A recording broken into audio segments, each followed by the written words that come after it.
Atteso l'incontro fra il nuovo prefetto di Trieste e il sindaco di Piazza per discutere la proposta del ritorno alle zone rosse, troppe risse fra stranieri in città. Per far fronte alle sempre più frequenti risse serve un giro di vite, ma anche un'azione preventiva, così il presidente della regione Massimiliano Fedriga.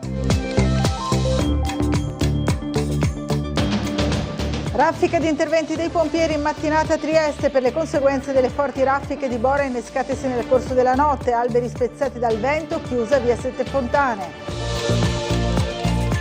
Botta e risposta fra opposizione e sindaco di Piazza, si ritiri la delibera finché c'è tempo, lo vogliono i triestini, primo cittadino, vado avanti per la mia strada sulla cabinovia. Vince l'astensione dal voto anche in Friuli Venezia Giulia, il referendum abrogativo con i 5 quesiti in materia di lavoro e cittadinanza non ha trovato il quorum. 12 nuove fermate dell'autobus a Borgo San Sergio per coprire con il servizio un'ampia area finora sguarnita, inaugurata dalla Trieste Trasporti la linea 41. Il punto sull'avvio delle attività di centri estivi ricrestate a Trieste con l'assessore all'educazione De Blasio, risposta al 50% delle domande. Buonasera dal telegiornale di Tele4. Troppe risse fra stranieri a Trieste con lo scoppio dell'estate e il crescere della movida si teme il peggio. In corso di valutazione dunque il ritorno delle zone rosse, lo ha confermato il sindaco Roberto Di Piazza, raggiunto al telefono dalla nostra emittente. Vediamo. Un ritorno delle zone rosse a Trieste, o come minimo ricorrere alle ordinanze sindacali antivetro e anti-alcol che avevano posto un freno agli episodi di violenza. Il sindaco Roberto Di Piazza sta aspettando l'arrivo del nuovo prefetto per discutere del dispositivo da adottare e valutare così una maxi stretta fra controlli e sanzioni. Troppo disordine in città, troppo Far West. Risse a Trieste, ormai una vera e propria epidemia con una capillare diffusione in diverse zone della città. Il veicolo del contagio è sempre lo stesso, l'abuso di alcol. Nella maggior parte dei casi si tratta di violenze fra cittadini stranieri, da Piazza della Borsa a Piazza Unità, da Piazza Venezia a Piazza Perugino. Fra fine maggio e inizio giugno c'è stato un allarmante susseguirsi di episodi. Questura, polizia locale e arma dei carabinieri impegnate ogni settimana per contrastare risse e liti, con l'estate, anche quest'anno scoppiata in anticipo, che favorisce il crescere della movida triestina, si teme un aumento ulteriore di questi episodi. Possibile davvero un ritorno alle zone rosse?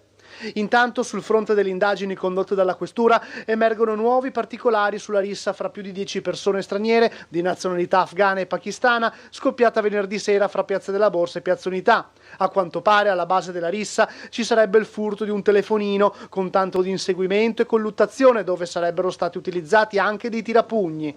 Di fatto una rapina. Il bilancio della violenza era stato di 3 stranieri al pronto soccorso con ferite e tagli su diverse parti del corpo, persone già note all'ufficio immigrazione che avevano denunciato l'episodio in questura. Ancora in corso l'indagine che punta a identificare i 7 aggressori. E per far fronte alle sempre più frequenti risse serve un giro di vite ma anche un'azione preventiva. Così il presidente della regione Fedriga, che ai nostri microfoni interviene anche sullo stallo per la presidenza del Porto che è a rischio commissariamento e sul terzo mandato. Vediamo. Presidente, risse sempre più frequenti qui a Trieste, serve una stretta? Serve una stretta e serve una prevenzione. Io penso che entrambi noi dobbiamo usare una parte repressiva fondamentale, ma anche una parte preventiva.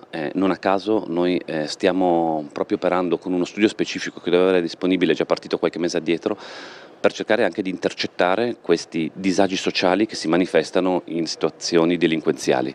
Ovviamente chi commette un atto criminale deve essere perseguito, sia ben chiaro, non esistono giustificazioni, è tanto vero che dobbiamo cercare anche di prevenirli, e quindi su questo come istituzioni, per quanto ci compete ovviamente limitatamente, perché la Regione come sapete non gestisce forze dell'ordine o d'altro, però cerchiamo di fare la nostra parte. Questo è l'impegno della Regione sul problema delle violenze e delle risse che in questi giorni stanno occupando le cronache cittadine a Trieste. Il presidente Fedriga interviene poi sulla paralisi istituzionale che sta bloccando le nomine ai vertici dei porti in Italia, Trieste e Monfalcone compresi. Uno scontro politico in seno alla maggioranza nonostante il via libera dato da tempo da parte regionale al nome di Antonio Gurrieri.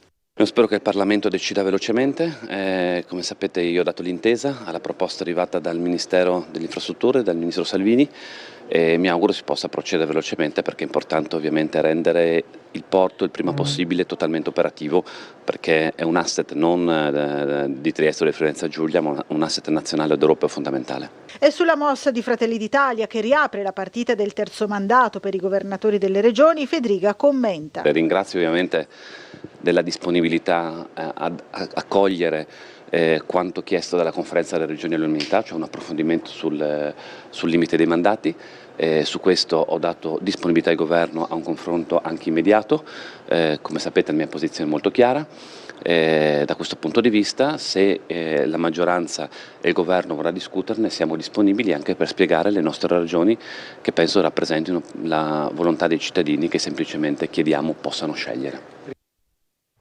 Nella tarda serata del 1° giugno la polizia ha arrestato un passeur ucraino di 50 anni per favoreggiamento dell'immigrazione irregolare di 6 cittadini turchi di etnia curda e di cui 2 minorenni. Personale della squadra volante del commissariato di Muggia, coadiuvato dai colleghi delle volanti di Trieste, mentre transitava nei pressi di via Flavia, ha notato scendere frettolosamente da una vettura con targa austriaca 6 persone. Alla vista della polizia il conducente ha tentato di dileguarsi, ma è stato prontamente bloccato dagli operatori. Al termine delle formalità di rito, il cittadino ucraino è stato condotto alla locale casa circondariale a disposizione dell'autorità giudiziaria, mentre gli stranieri trasportati sono stati denunciati per ingresso irregolare in territorio nazionale. Sono in corso accertamenti per ricostruire l'esatta dinamica dei fatti e la rete criminale alla base del traffico di migranti. Raffica di interventi oggi dei Vigili del Fuoco in mattinata per le conseguenze delle forti raffiche di Bora innescatesi nel corso della notte. Vediamo.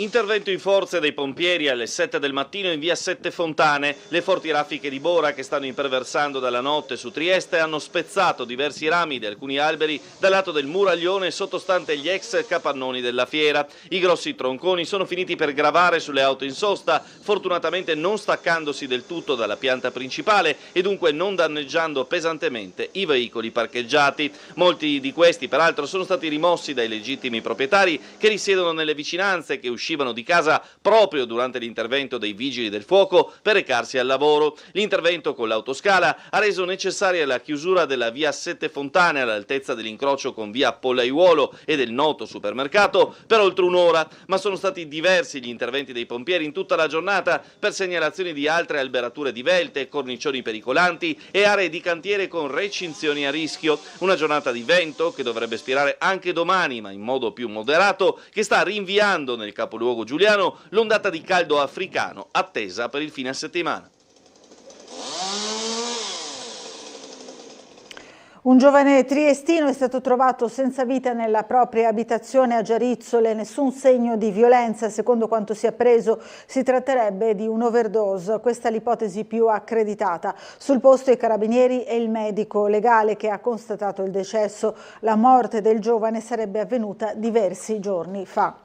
Dalle 15:30 circa fino alle 18:45 i Vigili del Fuoco del Comando di Trieste sono stati impegnati con una squadra e l'autogru della sede centrale in Viale Campi Elisi poco prima dell'ingresso del punto Franco Nuovo di Trieste, dove a un auto articolato in frenata si è sganciato il carico composto da 6 bobine di alluminio del peso di circa 5 tonnellate e mezza l'una, che si sono spostate verso la cabina di guida. I Vigili del Fuoco hanno operato con l'autogru per scaricare una alla volta le bobine dal mezzo che le trasportava per caricarle in un altro semirimorchio. Operazioni complicate naturalmente anche per l'estrema vicinanza alla rampa della superstrada che richiede spostamenti millimetrici. Illeso fortunatamente l'autista del mezzo pesante, sul posto per quanto di competenza anche la polizia locale. Per consentire le operazioni di soccorso è stato interdetto il traffico su Viale Campi Elisi per i mezzi che provenivano dalle dalle rive cittadine in direzione di Servola. Qui vediamo alcune fasi di questa delicatissima operazione di spostamento delle bobine. L'amministrazione è distante dal volere dei cittadini, ritiri la delibera sulla cabinovia prima che sia troppo tardi. Questo l'attacco oggi dei capigruppo d'opposizione in Consiglio Comunale dopo i primi 3 giorni di discussione in aula. Sentiamo. Di fatto praticamente abbiamo trasformato da ovovia a cabinovia a quella che i triestini ritengono sia una bidon via.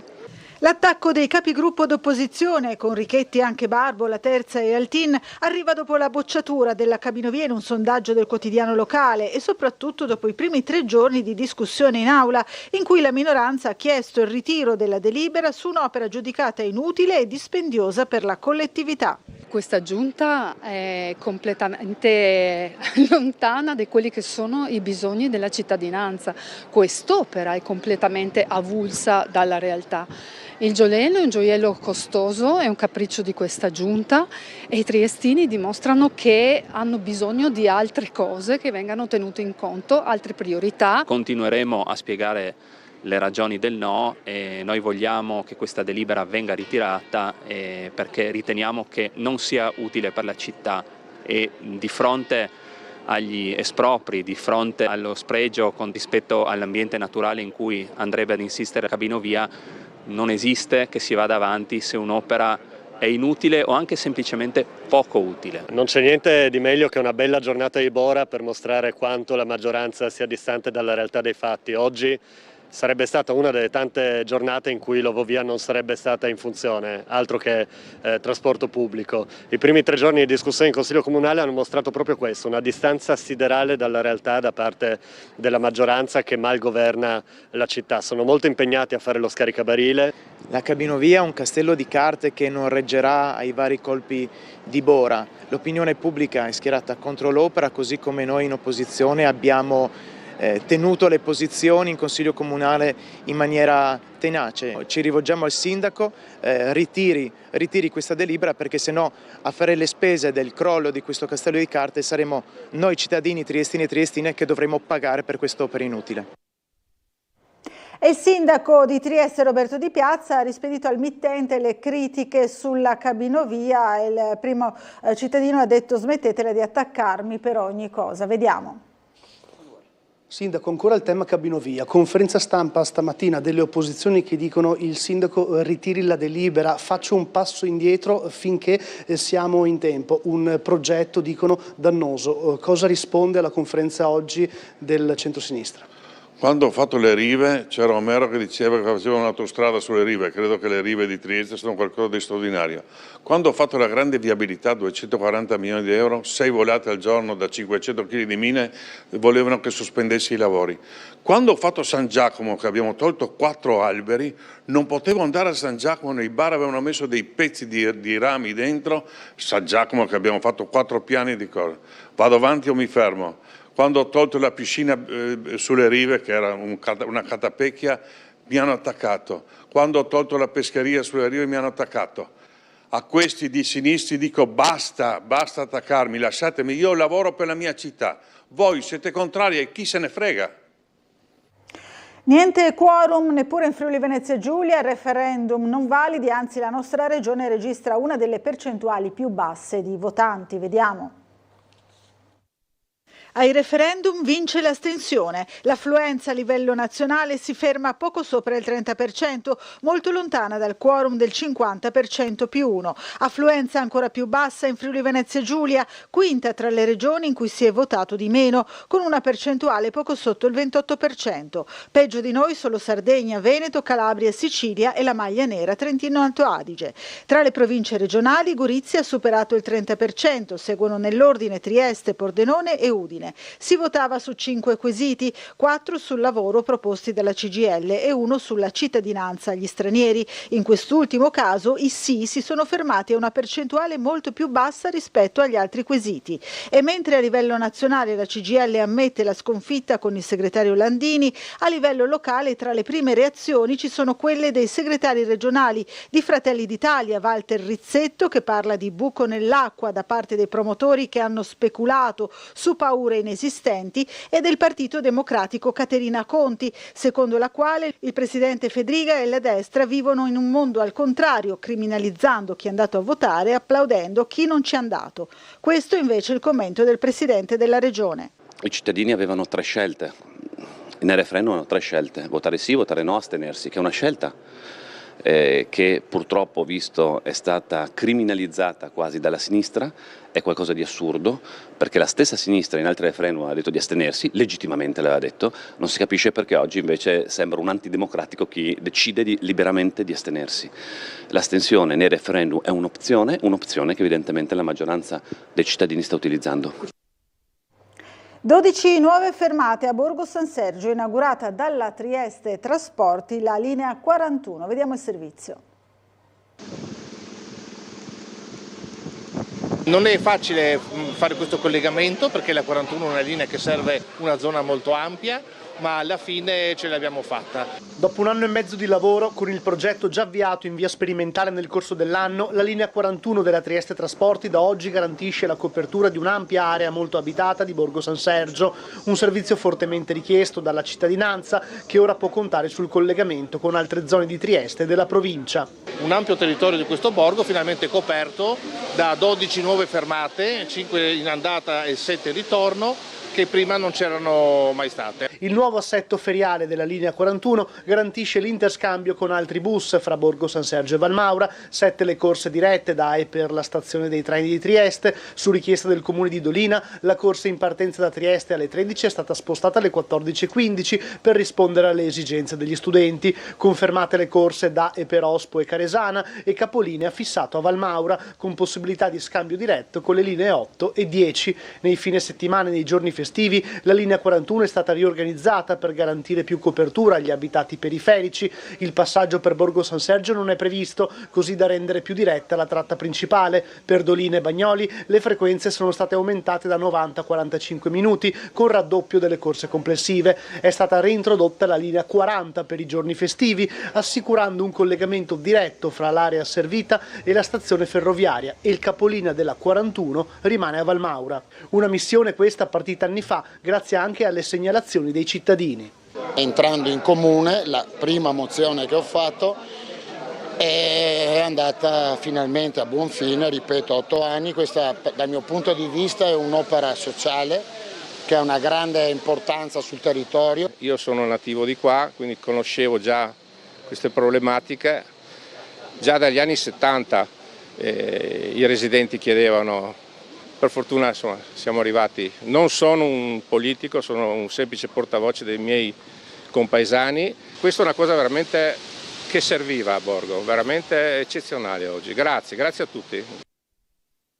Per la prima volta l'Autostrade Alto Adriatico e Autorità di Sistema Portuale del Mare Adriatico Orientale firmano un'intesa per la realizzazione di progetti a carattere sperimentale per lo scambio e integrazione dei sistemi digitali delle informazioni sui flussi di traffico da e verso gli scali portuali e i caselli. L'accordo è stato sottoscritto a Trieste nella sede legale di Autostrade Alto Adriatico dal presidente della concessionaria Marco Monaco e dal commissario straordinario dell'Authority Giuliana Vittorio Torbianelli. L'accordo fa seguito a una serie di incontri per la condivisione dei programmi tra 2 soggetti che giocano un ruolo da protagonisti nel panorama italiano e nazionale nel settore della logistica, ha affermato il presidente Monaco. La conoscenza reciproca dei processi tra le 2 parti e la messa a sistema di piani innovativi è essenziale per poter raggiungere risultati nell'interesse generale anche degli altri attori del comparto.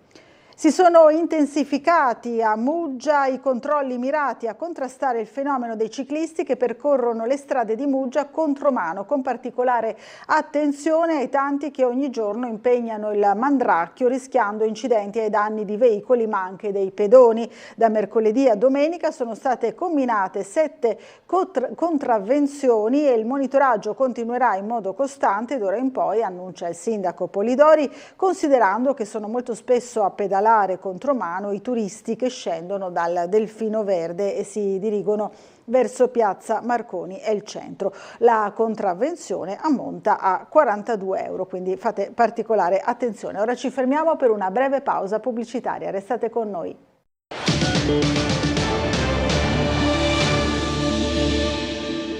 Riprendiamo con il punto sull'attività dei centri estivi e ricrestate a Trieste con l'assessore comunale all'educazione Maurizio De Blasio, ospite oggi della trasmissione Sveglia Trieste.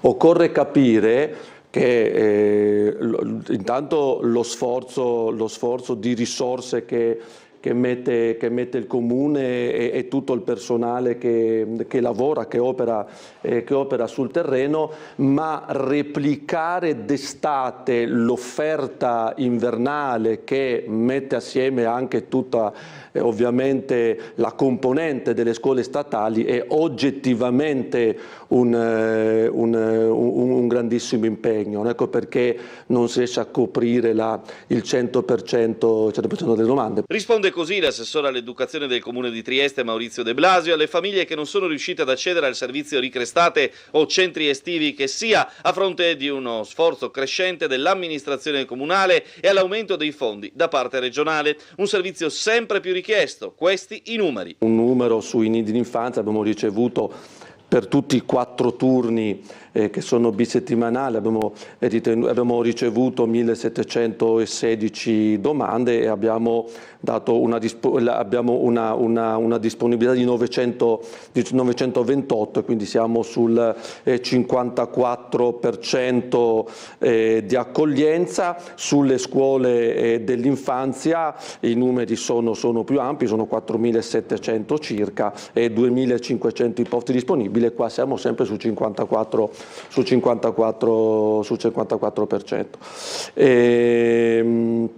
Sulle scuole primarie abbiamo avuto 3.200 domande, 1.300 accolti, qua siamo un po' oltre il 40%, e sulle ricrestate invece siamo attorno al 45%, questo è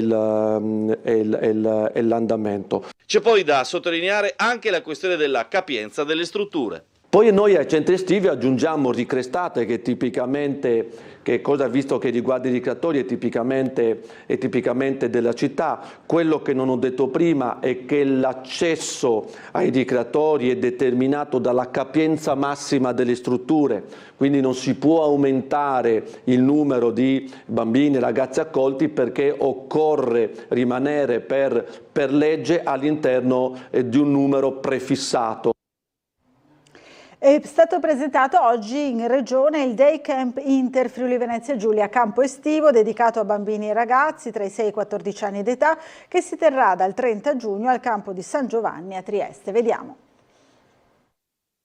Per la prima volta a Trieste abbiamo deciso di portare l'Inter Summer Camp, che è un po' una prosecuzione del già noto Campionissimi, che da 25 anni si svolge in regione soprattutto, ma a Trieste in particolare, e che prevede un camp di calcio con ospiti del panorama calcistico nazionale per i bambini dai 6 ai 14 anni, con pranzi, allenamenti specifici. Diciamo che è un apprendimento delle tecniche calcistiche per chi già non le ha o per chi invece già le ha, quindi un perfezionamento, ecco. 2 settimane di gioco, socialità e allenamenti di calcio per ragazzi e ragazze dai 6 a 14 anni, con tanta animazione e alla fine l'attestato di partecipazione. È il Day Summer Camp Inter Friuli Venezia Giulia, dedicato ai giovani appassionati di calcio, che si svolgerà al campo di San Giovanni in via Sanzio 40. Parte il 30 di giugno per 2 settimane, sempre sul campo di San Giovanni, e le 2 settimane successive campionissimi. La formula è più o meno la stessa, ma le prime 2 settimane si giocherà, vieni,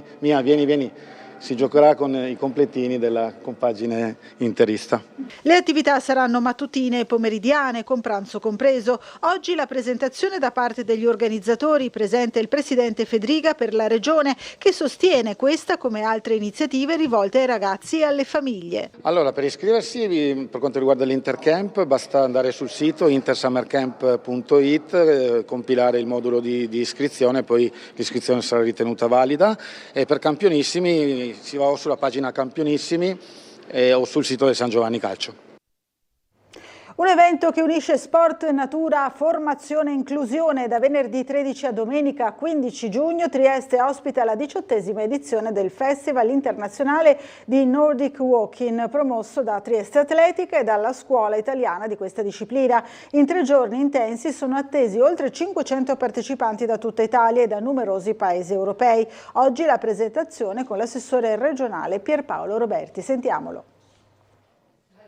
Ancora una volta grazie, veramente grazie da parte dell'amministrazione regionale a Trieste Atletica, che porta un altro evento di livello sul nostro territorio. Sono attesi oltre 500 partecipanti provenienti un po' da tutta Europa per cimentarsi in questa pratica relativamente nuova, ma che sta avendo un successo importante a livello mondiale, con un numero sempre crescente di appassionati che si avvicinano a questa disciplina, il Nordic Walking, nato per caso quasi come fosse un allenamento per lo sci di fondo, ma che appunto ha avuto la capacità di attrarre sempre più persone grazie alla sua capacità di essere semplice da fare, inclusivo, ma al contempo portare benessere per il corpo senza sforzare le articolazioni diversamente da altre discipline. Quindi ha anche un aspetto di inclusività molto forte, rimarcato anche dal fatto che nella serie di eventi collaterali che verranno messi in atto c'è anche l'aperitivo silenzioso organizzato in collaborazione con l'Ente Nazionale Sordi, a conferma del fatto che Trieste Atletica non soltanto ha cura di organizzare manifestazioni di livello, ma lo fa anche da una parte creando attrattività per il nostro territorio dal punto di vista turistico, dall'altra parte non dimenticandosi mai di quella componente di inclusività assolutamente necessaria. Siamo in chiusura, vi ricordo che domani a Sveglia Trieste avremo ospiti in studio Arturo Governa di Azione e Stefano Bernobic della Lega. Grazie a tutti per averci seguito e buon proseguimento di serata.